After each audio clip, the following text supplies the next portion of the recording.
The eye of midnight सन एक terrorist organisation है जिसने क्लोवर किंगडम को धमकी दी है, तो इसलिए अगर हमने उन्हें नहीं हराया तो हम अपने किंगडम में कभी शांति नहीं स्थापित कर पाएंगे। अब तक हमने देखा कैप्टन यामी आस्था को अपनी और कैप्टन विलियम की जर्नी के बारे में बताते हैं कि कैसे वो अलग अलग स्क्वाड के कैप्टन बने थे और तब से वो विज़र्ड किंग बनने के लिए मेहनत कर रहे हैं और वो दोनों एक दूसरे के राइवल्स हैं। और कैप्टन यामी अपनी ये कहानी सुना के उसे कभी ना हार मानने की सीख देते हैं। और तब हम देखते हैं आस्था कैप्टन यामी की बात सुन के ठीक हो जाता है और रॉयल नाइट एग्जाम के रिजल्ट की वेट करने लगता है। और तभी ब्लैक बुल बेस में कैप्टन मेरिलोना आ जाती है। और अब आगे तब यहाँ मैग्ना उन्हें देखकर कहता है, आखिरकार क्रिम्सन लायंस की कैप्टन यहाँ क्या कर रही है। और तब आस्था जैसे ही उन्हें सिस बुलाता है वो आस्था को मुक्का मार के दूर फेंक देती है। तब कैप्टन यामी कहते हैं, आखिरकार यहाँ पर इतना शोर क्यों हो रहा है। और जैसे ही वो कैप्टन मेरिलोना को देखते हैं वो जोर जोर से चिल्लाने लगते हैं और कहते हैं, जल्दी से यहाँ से सभी लोग भाग जाओ क्योंकि एक खतरनाक जानवर बाहर घूम रहा है। और तब कैप्टन मेरिलोना कैप्टन यामी को मुक्का मार के उन्हें एक शराब की बोतल देती है। तब कैप्टन यामी कहते हैं, आखिरकार ये किस लिए है, क्या ये किसी तरह का कोई जहर है। तब कैप्टन मेरिलोना कहती है, ये एक थैंक यू के तौर पर है क्योंकि तुम मेरे भाई से रोज मिलने जाते हो। और तब वो दोनों एक दूसरे के साथ बहस करने लगते हैं। तब वेनिसा कहती है, अगर कैप्टन आपको ये नहीं चाहिए तो मैं इसे रख लेती हूँ। तब आस्था कहता है, तो आज आप यहाँ पर सिर्फ कैप्टन यामी से मिलने आई हैं। ये सुनकर तो मुझे सच में बहुत शांति मिली। पर तभी हम देखते हैं कैप्टन मेरिलोना आस्था, लक और नोवेल को वहाँ से लेकर जाने लगती हैं। और तब वो कह रहे होते हैं कि आखिरकार हमें कहाँ लेकर जाया जा रहा है। तब नोवेल कहती है, कैप्टन ये आपके स्क्वाडमेट्स को उठा कर लेकर जा रही है, क्या आप कुछ नहीं कहेंगे। तब कैप्टन यामी कहती है, अगर ये तुम्हें ले जाकर यहाँ से जाने वाली है तो मैं तुम्हें सेक्रीफाइस कर सकता हूँ। तब मैग्ना उन पर हंस रहा होता है और कहता है, लगता है ये तुम्हें एक अच्छा पर्सन बनाने लेकर जा रही है। तब कैप्टन मेरिलोना कहती है, मैं इन्हें इसलिए लेकर जा रही हूँ क्योंकि इन्होंने रॉयल नाइट सिलेक्शन एग्जाम पास कर लिया है। जिसे सुनकर सभी लोग चौंक हो जाते हैं। तब आस्था कहता है, तो इसका मतलब चाहे मैंने टूर्नामेंट नहीं जीता है पर फिर भी मैं यूनो से पीछे नहीं हूँ, तो इसका मतलब हम लोग अभी भी विज़र्ड किंग की रेस में सेम जगह पर हैं। तब नोएल ये सुनकर खुश हो जाती है और सोचती है, तो इसका मतलब मैं और आस्था साथ रह पाएंगे। पर इसका मतलब ये नहीं है कि मैं उसकी केयर करती हूँ, ये तो मैं इसलिए कह रही हूँ क्योंकि मुझे खुशी है कि आस्था भी पास हो गया है। तब कैप्टन मेरिलोना कहती है, पर रुको, एक और ब्लैक बुल है जो सिलेक्ट हुआ है पर वो यहाँ कहीं दिखाई नहीं दे रहा है। तब मैग्ना कहता है, शायद आप मुझे ढूंढ रही हैं। तब कैप्टन मेरिलोना कहती है, तुम सिलेक्ट नहीं हुए हो, चलो कोई बात नहीं, उन्हें बाद में बुलावा मिल जाएगा। तब मैग्ना कहता है, तो इसका मतलब ये सच है कि मैं रॉयल नाइट एग्जाम में सिलेक्ट नहीं हो पाया। और तब वो उदास हो जाता है। तब लक कहता है, ये तो बहुत बुरी बात है मैग्ना, देखना मैं रॉयल नाइट्स में जाकर और भी ज्यादा ताकतवर हो जाऊंगा और तुम मेरे सामने टिक भी नहीं पाओगे। तब मैग्ना कहता है, तुम्हारी ये बोलने की हिम्मत कैसे हुई। मैं चाहे जितनी मर्जी बार हार जाऊं पर मैं फिर दोबारा उठ खड़ा हूँगा और देखना जब तुम वापिस आओगे तब तक मैं तुमसे भी ज्यादा ताकतवर हो चुका हूँगा। तो चलो वेनिसा आपस में ट्रेनिंग करें क्योंकि मुझे और भी ज्यादा स्ट्रॉन्ग बनना है। तब वेनिसा कहती है, पर मुझे तो अभी मजे करने थे, पर चलो कोई बात नहीं, अगर तुम इतना कह रहे हो तो मैं तुम्हारी बात मान लूंगी। और तब मैग्ना उन तीनों को अपना ध्यान रखने के लिए कहता है और कैप्टन यामी सोचते हैं, मुझे इन सबके चेहरों पर खुशी देखकर बहुत अच्छा लग रहा है। और यहाँ रॉयल कैपिटल में रॉयल नाइट्स में सिलेक्ट हुए मेंबर्स को बुलाया जा रहा होता है और हम देखते हैं यूनो, क्लोज और मिमोसा भी रॉयल नाइट्स के लिए सिलेक्ट हो चुके होते हैं। तब आस्था यूनो से कहता है, देखो यूनो, मैं तुमसे पीछे नहीं रहा हूँ और मैं चाहे जितनी मर्जी बार फेल हो जाऊँ पर देखना मैं हमेशा फिर से खड़ा हो जाऊंगा। तब यूनो कहता है, पर तुम फिर से हार जाओगे। तब आस्था कहता है, आखिरकार तुम ये कैसी बातें कर रहे हो। तब मिमोसा कहती है, आस्था मैं तुम्हारे साथ काम करने के लिए बहुत एक्साइटेड हूँ। और यहाँ नोवेल उन दोनों को साथ देखकर जेलस फील कर रही होती है। तब कैप्टन मेरिलोना कहती है, तो चलो मैं तुम्हें खुद को इंट्रोड्यूस करवाती हूँ, मेरा नाम मेरिलोना वर्मिलियन है और मुझे रॉयल नाइट्स का कैप्टन बनाया गया है। तब आस्था कहता है, मुझे नहीं लगा था कि ये हमारी कैप्टन बनेगी, क्या तुम लोग सरप्राइज नहीं हो। तब नोएल कहती है, मुझे तो पहले ही पता था क्योंकि ये हमें लेने भी आई थी और इन्होंने हमारी अटेंडेंस भी ली है। है। तब यहाँ क्लाउस सोचता है, मैं चाहता था कि कैप्टन विलियम रॉयल नाइट्स के कैप्टन बने और वो रॉयल कैपिटल के सुरक्षा करने वाले ट्रूप्स के लीडर हैं, तो इसलिए वो यहाँ नहीं आ सकते। तब कैप्टन मरियलोना कहती हैं, तो तुम 16 लोग रॉयल नाइट्स में सिलेक्ट हो गए हो, तो अगर तुम्हें कोई ऑब्जेक्शन नहीं है तो फिर अब से लेकर द आई ऑफ मिडनाइट सन को खत्म करने तक तुम्हारी जिंदगियाँ मेरे हाथों में है। और रुको, तुम में से कोई मिसिंग लग रहा है क्या? बुल्स का ही मेंबर हूँ। जिसे सुनकर आस्था और नोवेल हैरान हो जाते हैं। तब नोवेल कहती है, इसे थोड़ा एक्सप्लेन करो। तब जोरा कहता है, बहुत टाइम पहले की बात है जब मैं कोई रीजन के कारण कुछ मैजिक नाइट्स को धूल चटा रहा था, और जब मैं ये कर रहा था तब मुझे एक बहुत खतरनाक मॉन्स्टर मिला और उसने मुझे बहुत बुरी तरह पीटा। और तब हमें पास्ट में दिखाया जाता है कि वो मॉन्स्टर और कोई नहीं कैप्टन यामी होते हैं, और वो जोरा को ब्लैक बुल्स का रूप देकर कहते हैं, मुझे तुम पसंद आए तो इसलिए मैं तुम्हें ये दे रहा हूँ। अगर तुम्हें ये ना पसंद आए तो इसे फेंक देना। तब जोरा कहता है, क्या तुम पागल हो? इसे तुम ऐसे नहीं बांट सकते। तब कैप्टन यामी कहते हैं, तो तुम्हें इस बात की समझ है, तो अगर तुम चाहो तो इसे अभी पहन सकते हो, और या फिर इसे तब पहनना जब तुम्हें लगे कि इसे पहनना सही रहेगा। तब प्रेजेंट में जोरा कहता है, और इसी तरह यामी ने मुझे अपनी स्क्वाड में भर्ती कर लिया। तब आस्था कहता है, ये बिल्कुल भी सही बात नहीं है ज़र्क्स, तुम्हें पता भी है मैंने इसे पाने के लिए कितनी मेहनत की है। तब जोरा कहता है, मेरा नाम ज़र्क्स नहीं है, मेरा नाम जोरा है और मैं तुमसे सीनियर हूँ। तब आस्था कहता है, आखिरकार तुमने मुझे झूठ क्यों कहा? तब जोरा कहता है, तुम्हें पता है लोगों का कहना है कि अगर तुम्हें अपने दुश्मनों को बेवकूफ बनाना है तो तुम्हें सबसे पहले अपने दोस्तों को बेवकूफ बनाना होगा।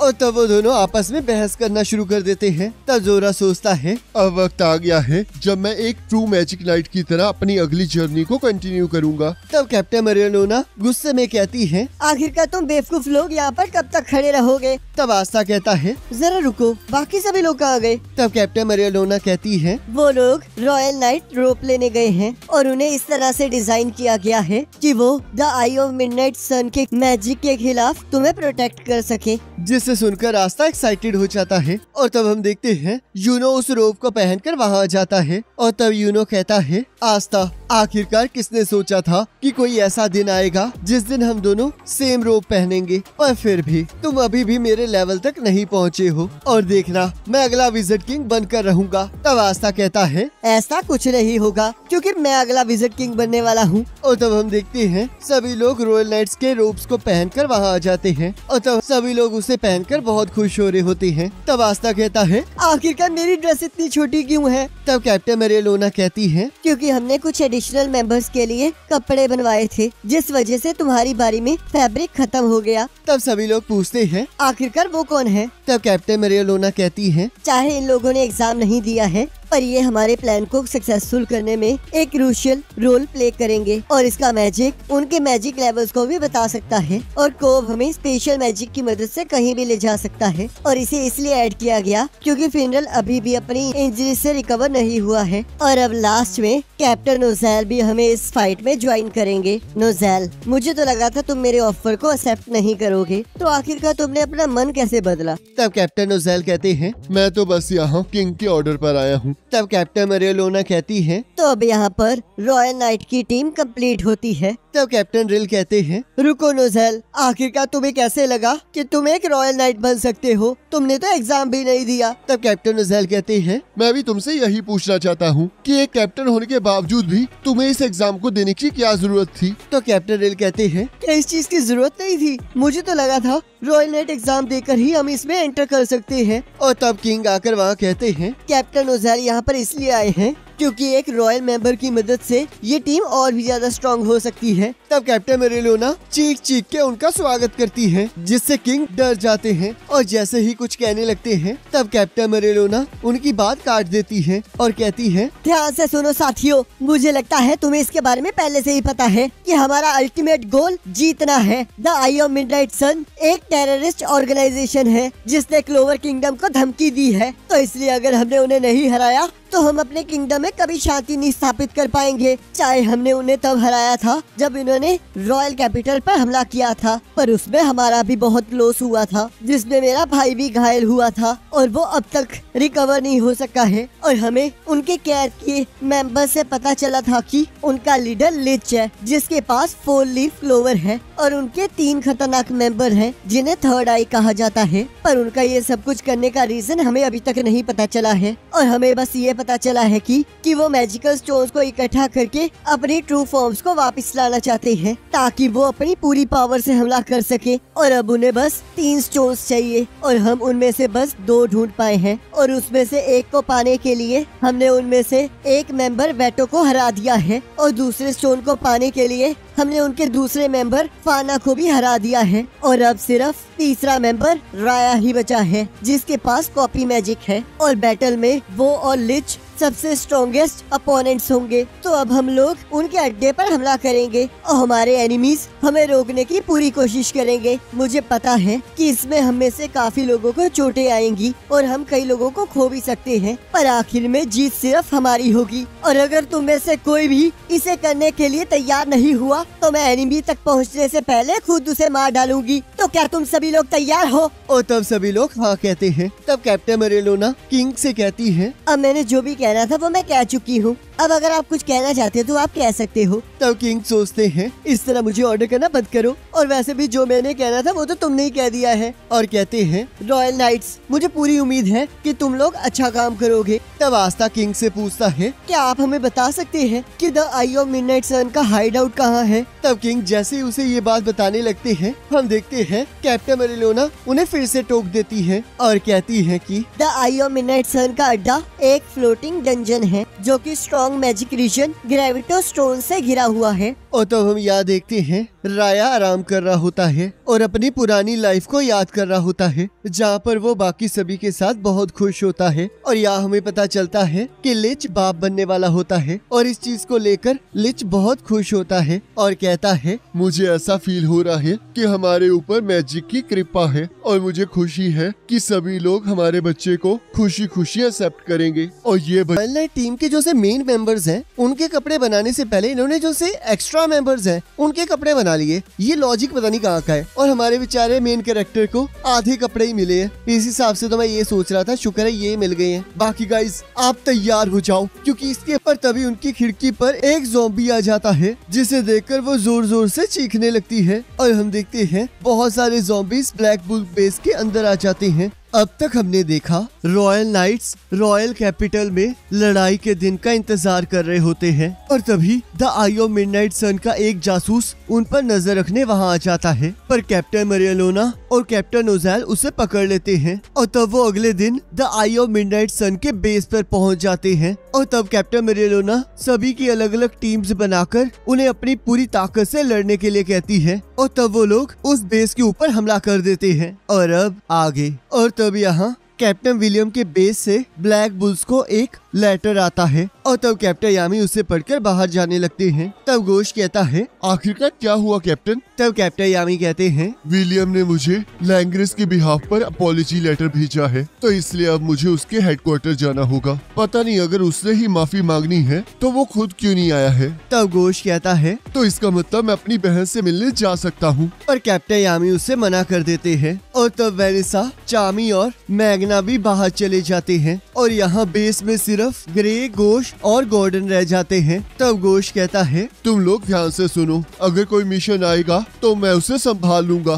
तुम अपने रूम्स में जाकर आराम कर सकते हो। और तब वो दोनों उस बात के लिए मना करने लगते हैं, पर गोश को कुछ समझ नहीं आ रहा होता। तब गॉर्डन कह रहा होता है कि मैंने बार बार अपने दोस्तों के साथ अच्छे रिश्ते बनाने की कोशिश की है, पर मैं आज तक इसमें कामयाब नहीं हो पाया हूँ। पता नहीं मैं ये कब कर पाऊंगा। तो चलो फिर हम लोग आज मिलकर अपने रिश्तों को अच्छा करें। तब ग्रे सोचती है, मैं बिना ट्रांसफॉर्मेशन मैजिक से इनमें से किसी के साथ भी बात नहीं कर पा रही हूँ, पर मुझे ये सीखना ही होगा क्योंकि ये मुझे अपना टीम मेंबर मानते हैं। और तब गोश उन दोनों को चुप देखकर बहुत परेशान हो जाता है और वहाँ से जाने लगता है और तब वो दोनों उसे रोकने लगते हैं, पर हम देखते हैं गोश को कुछ समझ नहीं आ रहा होता। तब ग्रे शर्माते हुए कहती है, गोश आखिरकार तुम ये क्या बना रहे हो? और तब गोश उसे अपनी बनाई हुई अपनी बहन की डॉल दिखाता है। तब गॉर्डन कहता है, लगता है तुम्हें डॉल्स में बहुत ज्यादा इंटरेस्ट है, तो चलो आओ मैं तुम्हें अपने हाथों से बनी हुई ब्लैक बुल्स की डॉल्स दिखाता हूँ। और तब ग्रे उसे देखकर पूरी तरह से डर जाती है। तब गोश कहता है, क्या तुम्हें समझ आ रहा है कि तुम कितने डरावने लग रहे हो? और अगर तुम्हें सच में दूसरों के साथ दोस्ती बनानी है तो तुम्हें थोड़ा और फ्रेंडली दिखना होगा। तो इसलिए तुम्हें सबसे पहले अपने फेस को ठीक करना होगा, जैसे कि सबसे पहले स्माइल करके दिखाओ।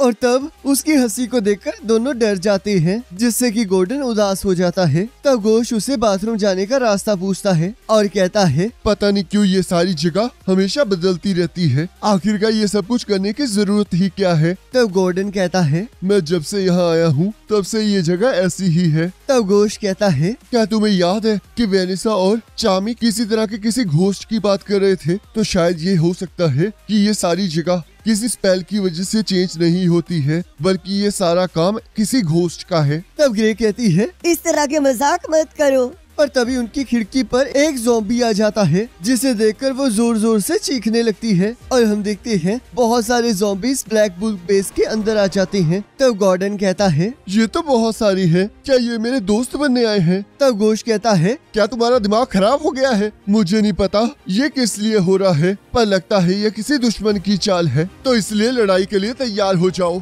और तभी हम देखते हैं वो ज़ॉम्बी गोश की बनाई हुई डोल तोड़ देता है, जिससे गोश को गुस्सा आ जाता है। और यहाँ हम देखते हैं ये हमला the eye of midnight sun के मेंबर्स ने किया होता है। तब सैली कहती है, तो आस्था यहाँ रहता है, पर ये कितनी बुरी बात है कि वो आज यहाँ नहीं है। काश मैं उसे आज पकड़कर उसकी चीर फाड़ कर पाती। तब रेडिस कहता है, लास्ट टाइम जो तुमने उसके साथ करना था वो तुम कर चुकी हो, आज मेरी बारी है। तब वोल्टर्स उन्हें आज के मिशन पर ध्यान देने के लिए कहता है। और तभी हम देखते हैं गोश गुस्से में आकर अपने मिरर मैजिक से सारे ज़ॉम्बीज को बाहर फेंक देता है और कहता है, मुझे नहीं पता कि ये कौन बेवकूफ है जिसने हमारे बेस पर हमला किया है, पर अब उसे इस चीज का भुगतान करना ही होगा। तब रेडिस कहता है, तो तुम लोग आखिरकार बाहर आ ही गए। तब गोश कहता है, तुम लोग फिर से वापस आ गए। तब गॉर्डन कहता है, क्या तुम इन्हें जानते हो? तब गोश कहता है, ये लोग the eye of midnight sun के साथी हैं। तो बताओ आखिरकार तुम लोग यहाँ क्या करने आए हो? तब रेडिस कहता है, हम लोग तो यहाँ कुछ लेने आए हैं और शायद तुम्हें इसके बारे में पता ना हो, पर वो बहुत जरूरी चीज है। तब गॉर्डन कहता है, अगर तुम दोस्ती ढूंढ रहे हो तो तुम बिल्कुल सही जगह आए हो। तब रेडिस कहता है, तुम सभी लोग बेवकूफ हो। हम लोग जो चीज ढूंढने आए हैं वो हम ढूंढ के रहेंगे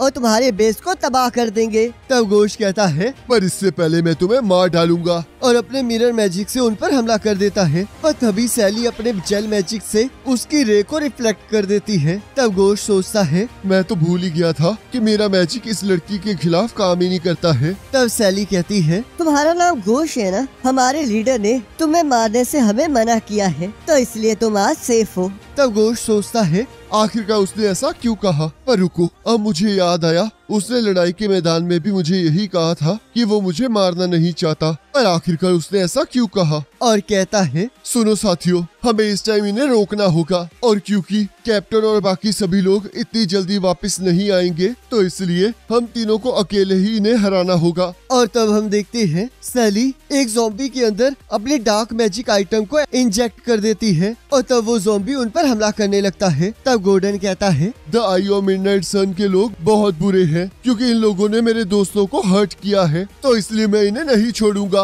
और तब वो अपने पॉइजन मैजिक से उस ज़ॉम्बी पर हमला कर देता है और कहता है, और जैसे कि हम डेड लोगों के साथ डील कर रहे हैं, तो मैं अपने मैजिक को पूरी तरह से यूज कर सकता हूँ। तब सैली कहती है, ये तो बहुत अच्छा पॉइजन है। अगर हम लोग सच में पॉइजन स्पेल के साथ लड़ रहे हैं तो मैं इसे अपने जेल की मदद से न्यूट्रलाइज कर देती हूँ। और तब वो ज़ॉम्बी मर जाता है और सैली उन पर हमला कर देती है। तब ग्रे कहती है, मैंने एक न्यू स्पेल सीखी है, तो इसलिए मैं तुम्हारी मदद करना चाहती हूँ। और तब वो सैली की जेल सैलीमेंडर को क्रिस्टल में बदल देती है और तब गोश अपने मिरर मैजिक से उस क्रिस्टल बने सैलीमेंडर को तोड़ देता है। तब सैली कहती है, तुम किसी के भी मैजिक की प्रॉपर्टीज को चेंज कर सकती हो, ये तो बहुत कमाल की बात है। तो अब तो मुझे तुम में बहुत ज्यादा इंटरेस्ट आ रहा है। तब रेडिस कहता है, अब तो इन्हें मारने में और भी ज्यादा मजा आएगा। और तब रेडिस अपने नंबर 0 ज़ॉम्बी मिकेल सीजर को वहाँ बुला लेता है और तब सीजर उन पर हमला कर देता है। तब गोश्त सोचता है ये तो एक साथ 2 तरह के मैजिकल एट्रीब्यूट्स को यूज कर सकता है और ये आखिरकार इतना ताकतवर कैसे है। तब रेडिस कहता है इसे बनाने में बहुत मेहनत लगी है और इसके लिए मैंने 2 मैजिक नाइट स्क्वाड कैप्टन्स की बॉडीज को यूज किया है।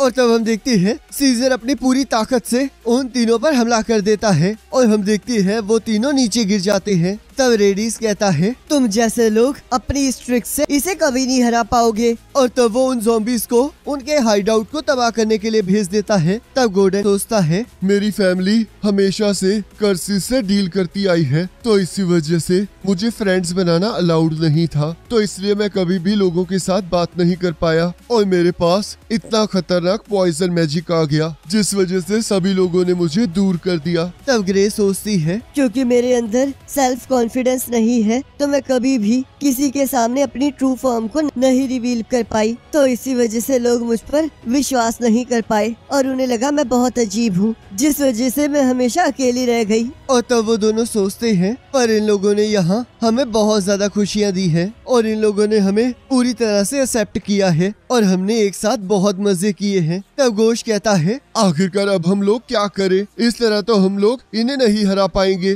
तब गॉर्डन और ग्रे कहते हैं इस तरह हार मत मानो गोश्त, क्योंकि हम लोग अपने हाइड आउट को बचा कर रहेंगे। तब गोश्त कहता है तो आखिरकार अब तुम लोग सही तरह से बोल सकते हो और वैसे भी अब मैं अपनी बहन के अलावा इन सभी को भी बचाना चाहता हूँ और अगर कैप्टन यामी वापस आ गए और उन्होंने देखा कि हम लोग इस जगह को भी नहीं बचा पाए तो वो हमारी पता नहीं क्या हालत करेंगे। तब रेडिस कहता है तुम लोग कुछ नहीं कर पाओगे, तो चलो अब तुम पर हमला करके तुम्हें खत्म किया जाए। और तब सीजर को वो उन पर हमला करने के लिए कहता है पर तभी हम देखते हैं ब्लैक बूस के बेस पर इमरजेंसी के अलार्म बजने लगते हैं और वो पूरा बेस ट्रांसफॉर्म होने लगता है और हम देखते हैं वोल्टर्स को भी उस बेस में से बाहर फेंक दिया जाता है। और तभी एक पर्सन वहाँ से बाहर आकर कहता है आखिरकार यहाँ क्या चल रहा है। और तब सीजर ब्लैक बुल के मेंबर्स पर हमला कर देता है और तब वो पर्सन अपने मैजिक से ब्लैक बुल्स के बेस के स्ट्रक्चर को चेंज करके उन्हें बचा लेता है। अब तक हमने देखा ब्लैक बुल के बेस से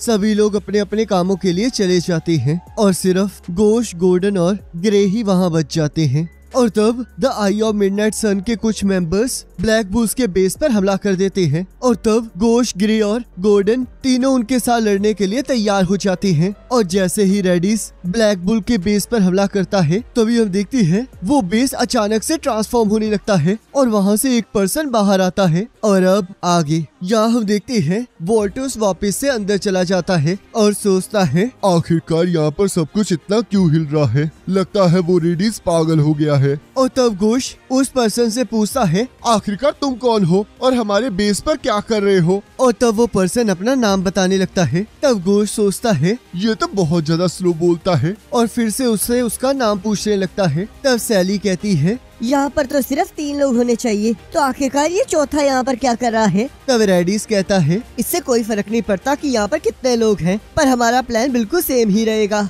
हम सभी को मार डालेंगे। और वो सीजर को उस पर्सन पर हमला करने के लिए कहता है और वो पर्सन ब्लैक बुल के बेस के स्ट्रक्चर को चेंज करके उसके हमले से बच जाता है। तब गोश्त सोचता है क्या इसने सच में अपने आप को बचाने के लिए इस पूरी की पूरी बिल्डिंग को हिला डाला। और तब वो पर्सन फिर से अपना नाम बताना शुरू कर देता है जिससे रेडिस और गोश्त का दिमाग खराब होने लगता है। तब गोश्त सोचता है चामी और वेनिसा ने बताया था कि कोई घोस्ट है जो कि इस जगह को बार बार चेंज कर रहा है और कहता है क्या ये घोस्ट है। तब गॉर्डन कहता है नहीं, मैं इसे फील कर सकता हूँ, तो इसका मतलब ये जिंदा है। तब गोश्त कहता है आखिरकार तुम इसे कैसे फील कर सकते हो और कोई मुझे ये चीज समझाओ कि मैं कैसे तुम्हारी बातों को समझ पा रहा हूँ। और तभी उसके बालों से बहुत सारी चिड़िया बाहर निकलती हैं जिसे देखकर सभी लोग हैरान हो जाते हैं। तब रेडिस हंसते हुए कहता है मुझे तो लगता है कि तुम बस इन ब्लॉक्स को इधर उधर हिला सकते हो, जिसका मतलब तुम अटैक और डिफेंस बिल्कुल नहीं कर सकते। तो चलो फिर मैं तुम्हें बताता हूँ कि अटैक किसे कहते हैं। और तब सीजर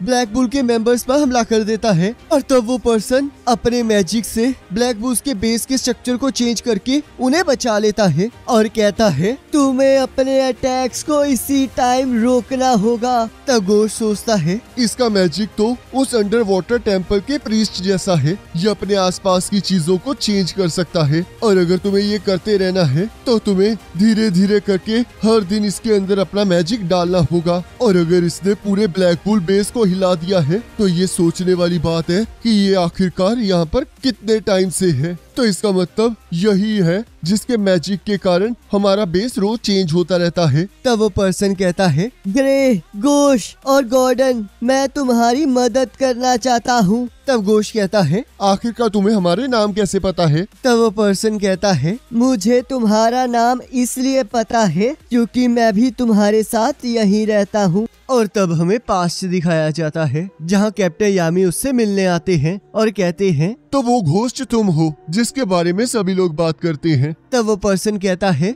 मैं कोई घोस्ट नहीं हूँ। तब कैप्टन यामी कहते हैं चलो ये तो अच्छी बात है, मैं यामी सुके हीरो हूँ और मैं अभी अभी मैजिक नाइट स्क्वाड का कैप्टन बना हूँ, जिस वजह से मैं एक हाइड आउट की तलाश में हूँ और ये जगह बहुत अच्छी है और लगता है ये तुम्हारी है, तो क्या तुम मुझे ये देना चाहोगे? और तब वो पर्सन सभी को बताता है कि मैं उस टाइम उन्हें ये बताना चाहता था कि मुझे कोई प्रॉब्लम नहीं है, पर मैं एक अजीब सी बीमारी के साथ पैदा हुआ था जिस वजह से मैं ये कह नहीं पाया। और तब मैंने उन्हें सारी सिचुएशन एक्सप्लेन की। मैंने उन्हें बताया कि मैं सिर्फ इसी हाउस के अंदर जिंदा रह सकता हूँ और ना ही मैं किसी और के साथ इंटरेक्ट कर सकता हूँ। मैं ना ही लोगों के साथ रह सकता हूँ और ना ही लोगों के बिना रह सकता हूँ, क्योंकि मेरी बॉडी को जिंदा रहने के लिए लोगों के मैजिकल पावर की जरूरत पड़ती है और यही मेरी अजीब सी बीमारी है। मैंने उन्हें ये भी बताया कि उनके आने से कुछ टाइम पहले तक मेरे पेरेंट्स भी यहीं रहते थे, पर पता नहीं अचानक से वो गायब हो गए या फिर उन्होंने मुझे छोड़ दिया, क्योंकि कौन ही मुझ जैसे का सहारा बनना चाहेगा। और ये भी बताया कि मैं बहुत जल्द मरने वाला हूँ, तो उन्हें कुछ टाइम तक वेट करना होगा और उसके बाद वो वहाँ पर रह सकते हैं। तब कैप्टन यामी कहते हैं मैं ऐसा नहीं कर सकता क्योंकि हम ऐसी कोई जगह पर नहीं रह सकते जहाँ पर कोई मरा हो, तो इसलिए तुम्हें जिंदा रहना होगा। और वैसे भी यहाँ पर बहुत सारे लोग आएंगे जिससे तुम्हें भी यहाँ पर रहने में बहुत मजा आएगा। तब वो पर्सन सभी से कहता है तुम्हें चाहे पता ना हो कि मैं कौन हूँ, पर मैं तुम सबके बारे में जानता हूँ और तुम ही की वजह से मैं आज तक जिंदा हूँ। और मुझे पूरा यकीन है कि तुम्हें मेरे बारे में कुछ नहीं पता है, पर तुम लोग मेरे बहुत खास दोस्त हो और मेरा नाम हेनरी है। तब रेडिस कहता है मुझे कोई फर्क नहीं पड़ता कि तुम कौन हो, क्योंकि मैं तुम्हारे साथ साथ इस बिल्डिंग को भी तबाह कर दूंगा। तब हेनरी कहता है मैं तुम्हें ऐसा नहीं करने दूंगा। और तब वोल्टर्स मैजिक स्टोन के पास पहुंच जाता है और तब हेनरी पूरे ब्लैक बुल के बेस को एक बुल में बदल देता है और सोचता है मैं उनमें से किसी को भी माफ नहीं करूंगा जो कि मेरे दोस्तों को मारने की कोशिश करेंगे। तब सभी लोग ये देखकर हैरान हो जाते हैं। तब सैली कहती है ये तो बहुत कमाल का मैजिक है, लगता है मुझे इस पर एक्सपेरिमेंट्स करने ही होंगे। तब घोस्ट कहता है इसके लिए तो बहुत ज्यादा मैजिक की जरूरत पड़ेगी। तब हेनरी कहता है ये पावर मेरे अकेले की नहीं है, मैंने यहाँ पर सभी लोगों से थोड़ी थोड़ी पावर लेकर स्टोर करके रखी हुई थी और इसे कन्वर्ट करने में उसे एक ही बारी में यूज कर लिया। और जो तुम ये देख रहे हो ये पूरे ब्लैक बुल्स की पावर है। कुछ सालों पहले मैं हिल भी नहीं सकता था, पर तुम्हारी वजह से मैं चलने फिरने लगा और इस हाइड आउट में घूमने लगा। तब घोस्ट सोचता है तो इसका मतलब यही वो घोस्ट है। तब हेनरी सोचता है मैं अभी भी अपनी बीमारी को कंट्रोल नहीं कर सकता हूँ, तो इसलिए अगर मैं तुम्हारे ज्यादा नजदीक आया तो मैं तुम्हारा ज्यादा मैजिक एब्जॉर्ब कर लूंगा, तो इसलिए हम आमने सामने नहीं मिल सकते। पर वहाँ पर एक बच्चा था जो कि हाइड आउट में गुम गया था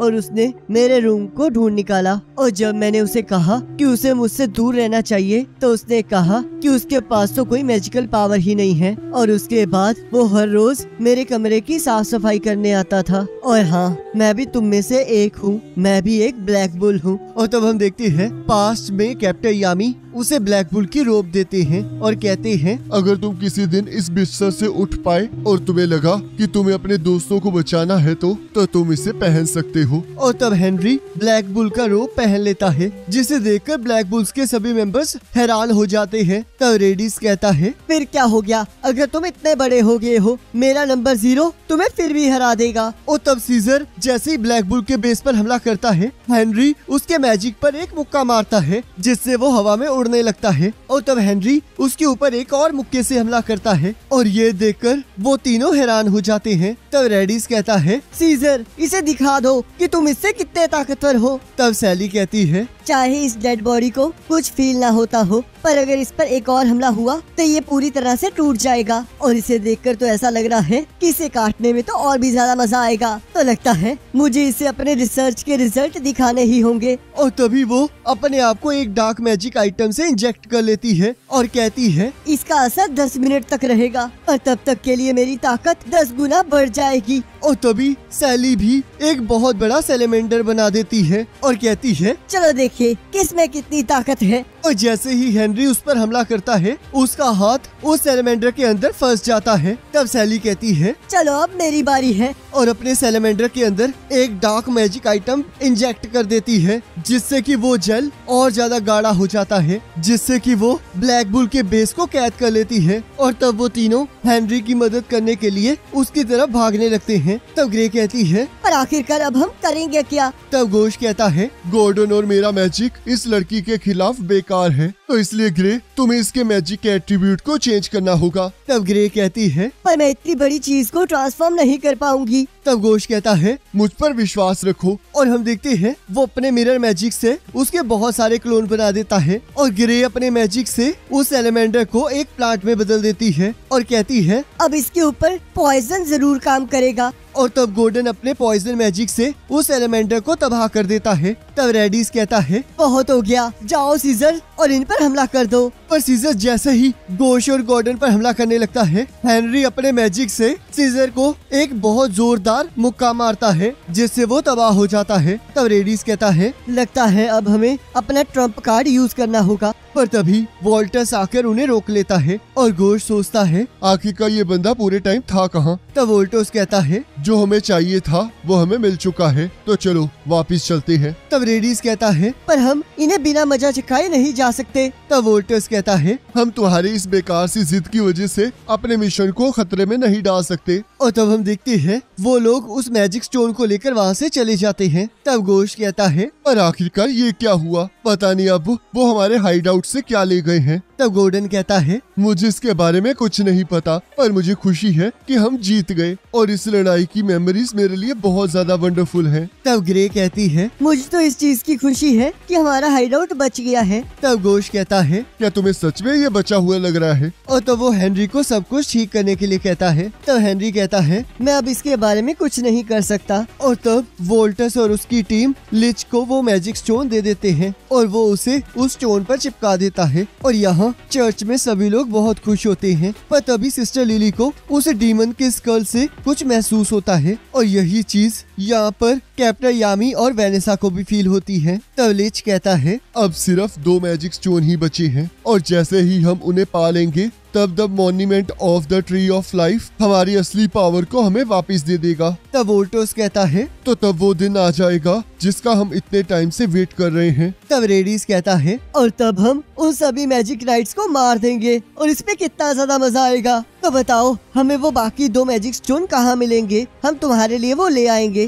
तब लिच कहता है, इसके लिए थैंक यू, पर वो मैं ही हूँ जो कि उन मैजिक स्टोन्स को ला सकता है, तो इसलिए तुम्हें अब रेस्ट करनी चाहिए। और दूसरी तरफ royal knights the eye of midnight sun के बाकी लोगों के साथ लड़ रहे होते हैं। अब तक हमने देखा the eye of midnight sun के मेंबर्स ब्लैक बुल के बेस पर हमला कर देते हैं और वहाँ ग्रे, गोश और गॉर्डन उन सभी को रोक रहे होते हैं। तभी उनकी मदद करने के लिए हेनरी भी वहाँ आ जाता है और हमें पता लगता है कि वो भी ब्लैक बुल्स का बहुत पुराना मेंबर है। और तब हम देखते हैं काफी लड़ाई करने के बाद आखिरकार वो सभी लोग the eye of midnight sun के लोगों को रोकने में कामयाब हो जाते हैं। पर वोल्टस को मैजिक स्टोन मिल जाता है और वो लोग वहाँ से चले जाते हैं। और अब आगे यहाँ हम देखते हैं रॉयल नाइट्स ने the eye of midnight sun के बेस पर हमला कर दिया होता है और कैप्टन ओजेल अकेले ही दुश्मनों की वाट लगा रहे होते हैं और वो अपने आप पर हो रहे सारे अटैक्स का जवाब बहुत दिलेरी से दे रहे होते हैं। तब एन कहता है, इन्हें देखकर तो ऐसा लग रहा है जैसे कि ये सब कुछ बहुत आसान हो। तब नील्स कहता है, मैंने आज तक कैप्टन ओजेल को इतना ज्यादा डिटरमेंट नहीं देखा। तब कैप्टन ओजेल सोचते हैं, जो इन्फॉर्मेशन मुझे मिली है उस हिसाब से वोल्टस कुछ लोगों को लेकर सेम टाइम पर बाहर जाता है और वो वक्त यही है और यहाँ हमारा स्पेशल मैजिक यूजर इस हाइड आउट के बाहर जैमिंग स्पेल एक्टिवेट कर रहा है ताकि कोई भी बाहर से अंदर ना आ सके। तो चलो लिच, अब मैं तुम्हारे पास आ रहा हूँ और इस बार मैं तुम्हें छोड़ूंगा नहीं। और यहाँ देखते हैं मिमोसा का भाई अपनी तारीफ कर रहा होता है और साथ साथ दुश्मनों के साथ लड़ रहा होता है और तब नोएल इस चीज से बहुत तंग आ जाती है और उसे चुप रहने के लिए कहती है और तब वो और बेन अपने दुश्मनों पर हमला कर देते हैं। तब नोएल कहती है, मुझे यकीन नहीं हो रहा कि तुम हमारे टीम से हारने के बावजूद भी रॉयल नाइट्स के लिए सिलेक्ट हो गए हो। तब बेन कहता है, क्या तुम्हें सच में यही टाइम मिला है ये सब कुछ कहने का? और वैसे भी हमें बस यूनो ने हराया है, तो चलो अब इस लड़ाई में कुछ कर दिखाएं, नहीं तो कैप्टन मेरेलोना हमें छोड़ेंगी नहीं। और लक पागलों की तरह अपने दुश्मनों पर हमला कर रहा होता है और कहता है, अफसोस है कि मैग्ना यहाँ पर नहीं आ सका, तो इसका मतलब अब मुझे मैग्ना के हिस्से का भी पागलपन करना ही होगा और उसके बाद उसे इसी चीज को लेकर चिढ़ाऊंगा। और यहाँ यूनो अपने दुश्मनों को बड़ी आसानी से हरा देता है और सिर्फ उसकी तारीफ कर रही होती है। तब वो ओपोनेंट कहता है, तुम चाहे जो मर्जी कर लो पर तुम लोग हमारा कुछ नहीं बिगाड़ सकते क्योंकि बहुत जल्द हम अपने ट्रू फॉर्म में आने वाले हैं। तब मिमोसा कहती है, आखिरकार तुम कहना क्या चाहते हो? पर हम देखते हैं वो पर्सन कुछ कहने से पहले ही बेहोश हो जाता है। तब मिमोसा कहती है, इन दीवारों पर अजीब से पैटर्न्स बने हुए हैं और हम जितना ज्यादा अंदर जाते जा रहे हैं ये और भी ज्यादा गहरे होते जा रहे हैं। और तभी यूनो को किसी के दिल की धड़कन सुनाई देती है और यहाँ आस्था और जोरा लड़ने के लिए बेताब हो रहे होते हैं। पर तब कैप्टन मेरेलोना अकेले ही उन ओपोनेंट्स को हरा देती है। तब आस्था कहता है, क्या सच में हम कुछ ना करें? क्या आप थोड़ी देर के लिए ब्रेक नहीं ले सकती ताकि हमें भी चांस मिले? और तभी आस्था के पास उसका क्लोन आ जाता है और वो उसे देखकर चौंक जाता है। तब जोरा कहता है, क्या तुम मैजिक भी यूज कर सकते हो? तब आस्था और उसका क्लोन कहता है, मेरे पास तो मैजिक ही नहीं है, तो मैं ऐसा कैसे कर सकता हूँ? तब कैप्टन मेरेलोना कहती है, आखिरकार तुम्हें किसने इजाजत दी अपना क्लोन बनाने की? तो अब इनमें से ये ढूंढना बहुत मुश्किल है कि फेक कौन है, क्योंकि इनमें तो कोई मैजिक भी फील नहीं हो रहा। तो क्या तुम बता सकते हो कि इनमें से असली कौन है? तब जोरा भी मना कर देता है। तब कैप्टन मेरेलोना उसे पकड़कर कहती है, तुम बिल्कुल यूजलेस हो। और तब हम देखते हैं आस्था और उसका क्लोन आपस में लड़ना स्टार्ट कर देते हैं और तब कैप्टन मेरेलोना उन दोनों के ऊपर आग फेंक देती है और हम देखते हैं आस्था अपनी तलवार से उस मैजिक को काट देता है और कहता है, क्या आप मुझे मारने की कोशिश कर रही हैं? तब कैप्टन मेरेलोना कहती है, तो इसका मतलब तुम असली हो, क्योंकि मैं अपने साथ ऐसे व्यक्ति को नहीं लाई थी जो कि इतनी सी फायर से मर जाए। तब राया कहता है, मुझे नहीं लगा था कि तुम ये करोगी, तुम तो सच में बहुत डरावनी हो। और अपने वाटर हीलिंग मैजिक से खुद को ठीक कर लेता है और कहता है, तुम तो बहुत खूबसूरत लड़की हो, तुम्हें तो यहाँ नहीं होना चाहिए। तब कैप्टन मेरेलोना कहती है, आखिरकार तुम कौन हो? तुम्हें देखकर लग रहा है कि मुझे बहुत ज्यादा मजा आने वाला है। तब आस्था कहता है, ये द आई ऑफ मिडनाइट सन की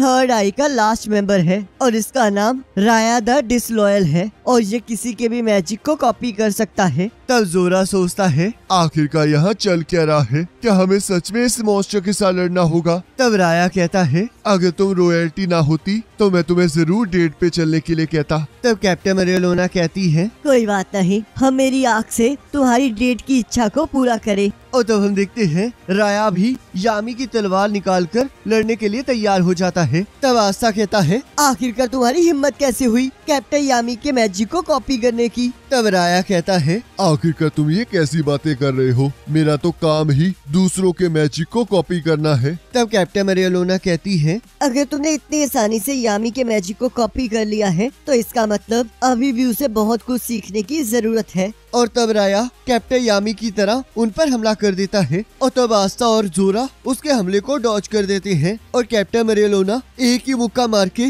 उस हमले को एक ही बारी में काट देती है, जिससे सभी लोग हैरान हो जाते हैं। तब कैप्टन मेरेलोना कहती है, तुम तो इसमें बहुत कच्चे निकले, यामी का हमला इससे भी ज्यादा खतरनाक होता है। और तब वो राया के पास पहुंच के अपने मैजिक से उसे एक जोरदार मुक्का मारती है, जिससे वो दूर जाकर गिरता है। तब जोरा कैप्टन मेरेलोना को देखकर सोचता है, आखिरकार ये इतनी फास्ट मूव कैसे कर सकती है, और चाहे इनके हाथों में जो मैजिक है वो सिंपल है पर वो बहुत ही ज्यादा पावरफुल है। मैं आज तक जितने भी जादूगरों से मिला हूँ ये उनमें से लड़ाई में सबसे ज्यादा खतरनाक है। तब आस्था सोचता है, ये तो लॉन्ग रेंज स्पेल ना यूज करके बिल्कुल पास जाकर लड़ रही हैं। शायद मुझे भी इनकी यही टेक्निक को यूज करना चाहिए। और यहाँ हम देखते हैं राया बच जाता है और अपने आप को हील कर लेता है। तब आस्था भी लड़ने के लिए तैयार हो जाता है। तब कैप्टन मेरेलोना उसे पकड़कर कहती है, अगर तुम मरना नहीं चाहते तो चुपचाप बस देखो। तब राया कहता है, इससे लड़ना तो सच में बहुत ज्यादा मुश्किल होने वाला है, पर तुम जैसे रॉयल्स जिन्होंने हमसे मैजिक चुराया है उन्हें इतना भी ज्यादा ओवर कॉन्फिडेंट होने की जरूरत नहीं है। और तब वो लाइट मैजिक से कैप्टन मेरेलोना पर हमला कर देता है और सोचता है, मुझे नहीं लगता कि वो इस लाइट मैजिक की स्पीड के आगे टिक पाएगी। और हम देखते हैं कैप्टन मेरेलोना उसके सारे लाइट मैजिक को काट देती है, जिससे राया शॉक हो जाता है और सोचता है, आखिरकार ये किस तरह की सुपर ह्यूमन मूवमेंट्स है। और तब हम देखते हैं कैप्टन मेरेलोना उसके पास फिर से पहुंच जाती है, पर इस बार वो वहाँ से गायब हो जाता है। तब जोरा कहता है, पता नहीं इस बार ये बंदा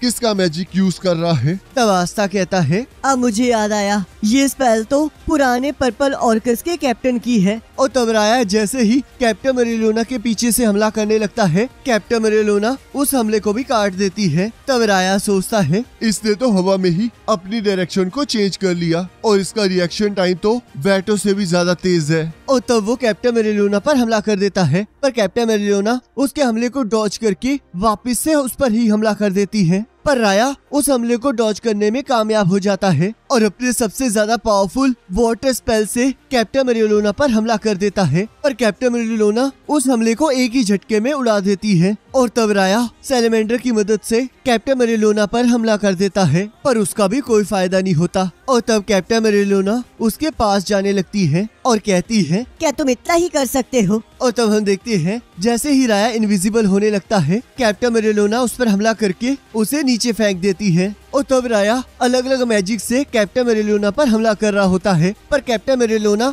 एक एक करके उन सभी मैजिक्स को काट रही होती है, जिसे देखकर आस्था और जोरा हैरान हो जाते हैं। तब जोरा सोचता है, ये तो सच में बीस्ट है, तो इसका मतलब जो अफवाहें मैंने इनके बारे में सुनी थी वो सच थी। और जब मैंने इनके बारे में रिसर्च की तब मुझे पता चला इन्हें रॉयल कैपिटल में रहना पसंद नहीं है, और क्योंकि ये जंगली जानवरों का मीट खाना चाहती थी तो इसलिए ये अपना ज्यादातर टाइम जंगल में ही बिताती थी, और ये अब खुद ही बीस्ट बन चुकी है। और जैसे कि ये नेचुरल मोना में रही हैं, तो इनकी मोना स्किन और भी ज्यादा स्ट्रॉन्ग हो गई है और इनके मूवमेंट्स तो बिल्कुल बीस्ट की तरह हैं। तो अगर मैं राया के बारे में बात करूं तो मैंने इसकी कॉपी मैजिक के बारे में कभी नहीं सुना, पर मुझे धीरे धीरे समझ आ रहा है इसका कॉपी मैजिक किसी के भी स्पेल एट्रीब्यूट को कॉपी कर सकता है। तो इसका मतलब ये इकलौता है जो कि हर तरह के एट्रीब्यूट को यूज कर सकता है। और इसकी स्पेल की स्ट्रेंथ से पता चल रहा है कि इसके पास बहुत ज्यादा मैजिकल पावर है। तो अगर ये किसी मामूली जादूगर की भी जादू को कॉपी करता है तो ये अपने ज्यादा पावरफुल मैजिक के कारण उसके मैजिक को और भी अच्छे से यूज कर सकता है। पर अगर ये एक मैजिक एट्रीब्यूट यूज कर रहा है तो तब ये दूसरी तरह का मैजिक एट्रीब्यूट यूज नहीं कर सकता।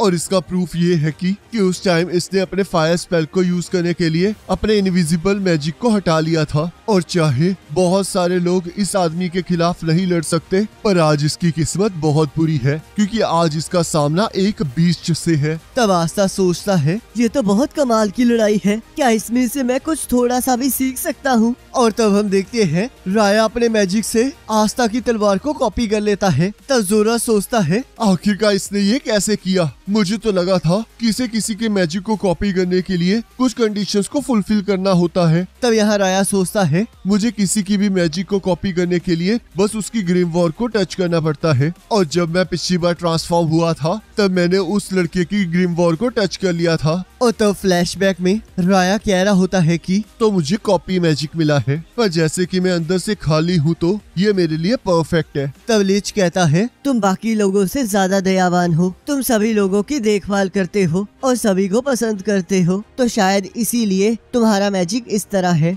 ये एक काइंड मैजिक है जिसे तुम तब तक यूज नहीं कर सकते जब तक तुम किसी के पास ना चले जाओ। और यहाँ राया सोचता है तुम गलत हो लिच, मैं काइंड नहीं हूँ, मैं एक झूठा हूँ और धोखेबाज हूँ। और लिच खुद एक काइंड पर्सन है, जिस वजह से उसने मुझे काइंड कहा है, पर तुम लोगों ने उसे धोखा देकर मार डाला, तो इसलिए ह्यूमंस अब मैं तुम सभी को मार डालूंगा। और तब वो कैप्टन मेरेलोना पर हमला कर देता है, पर कैप्टन मेरेलोना उसकी तलवार को तोड़ देती है और कहती है लगता है ये बस उस तलवार की कॉपी है और तुम असलियत में एंटी मैजिक को कॉपी नहीं कर सकते। तब राया सोचता है तो इसीलिए इसने बिना हेजिटेशन से मुझ पर हमला कर दिया, क्योंकि अगर मैं उस एंटी मैजिक स्वॉर्ड को कॉपी कर पाता तो इसका हाथ अब तक कट चुका होता। और जैसे कि मैं अब इसके मैजिक को फील कर पा रहा हूँ, तो मुझे एहसास हो रहा है कि इस वुमेन की पावर सिर्फ इसकी रॉयल्टी के कारण नहीं है, क्योंकि इसके साथ इसकी ह्यूमन स्ट्रेंथ भी है जिसके बारे में हमें कुछ पता नहीं है। और अब तो इसने मोना स्किन को भी सरपास कर लिया है और अब तो ये अपने आसपास के मोना को भी कंट्रोल कर रही है।